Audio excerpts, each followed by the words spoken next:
এখন একটু মুখটা স্যুপ করছে, বুঝছেন? এখন আমি এই ফাঁকে একটু খাইনি। আজকে দেখেন এই যে তেল ছাড়া মাছ ভাজি করছি, একদম শুকনো শুকনো মুসমুসে। রুই মাছের পিসগুলা অনেক বড় বড়।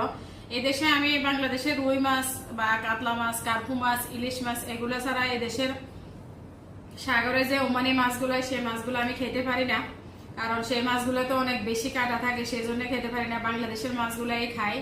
এগুলা দেখেন তেল ছাড়া ভাজি করছি। তেল ছাড়া কিভাবে ভাজি করছি দেখবেন আমার চ্যানেলে আছে সেটা। আর সাথে কাঁচা আম দিয়েছি, কাঁচা আমগুলো টক টক লাগবে, খেতে মজা লাগবে।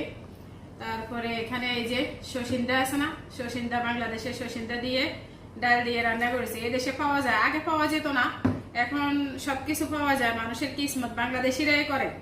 এরপরে বাংলাদেশিদেরকে ধরে ধরে আবার পার করে দেওয়া, একবার পার করে একবার আনে, একবার পার করে একবার আনে, এগুলা করে। বিসমিল্লাহ।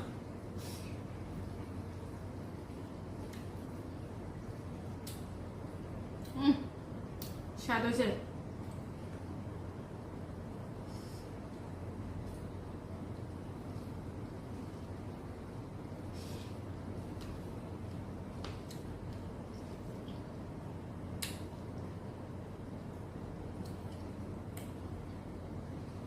রাতের খাবার খাচ্ছি, এখন তো প্রায় 3টা বাজে গেছে।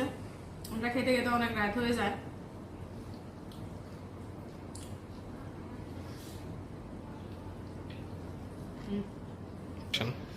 এই যে দেখেন, দেখতে দেখতে অনেকগুলো ভাত খেয়ে ফেলেছি।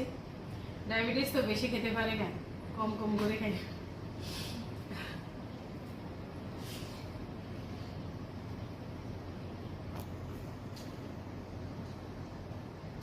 যে আমরা লাল চালের ভাত খাই,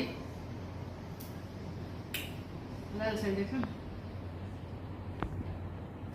লাল চালের ভাতে অনেক বেশি ফাইবার। যাদের ডায়াবেটিস তাদের তো কথাই নেই, লাল চালের ভাত খেতে হবে।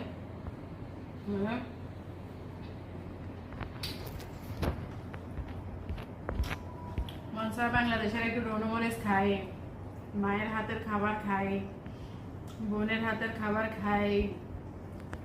মা বোনেই তো খাবার, আর কেউ খাবানি। এত বছর বিদেশ আসছি, মা ছাড়া আর কেউ বধুরা সালানি দেয় না। কোনো সময় বস্তা বস্তা কার্টুনে কার্টুনে মায় সালানি দেয়, কখন শুধু দিবে কারো কাছে এই অপেক্ষায় থাকে। বাংলাদেশের মাছ মিস করে, বাংলাদেশের পাটের শাক মিস করে। আমি বেশি বেশি পাটের শাক খাই, যেগুলা তিতে, এগুলা এই দেশে এগুলা পাওয়া যায় না।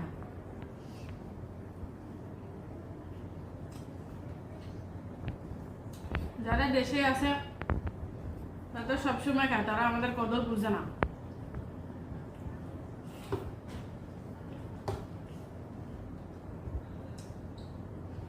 যারা বিদেশে আছে তারা বুঝে আমাদের কদরটা, আমাদের কষ্টটা।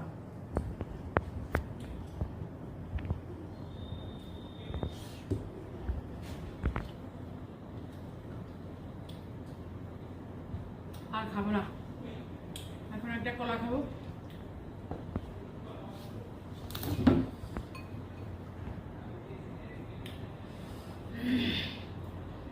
আপনারা সবাই ভালো থাকবেন, আমাদের ভিডিওগুলো দেখবেন, দেখতে দেখতে ভালো লেগে যাবে।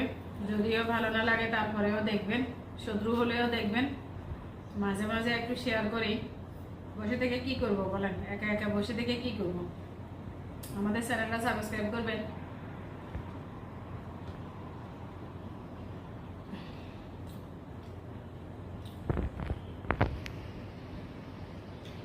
ভিডিওটা ভালো লাগলে একটা লাইক করবেন, কমেন্টস করবেন আর শেয়ার করবেন।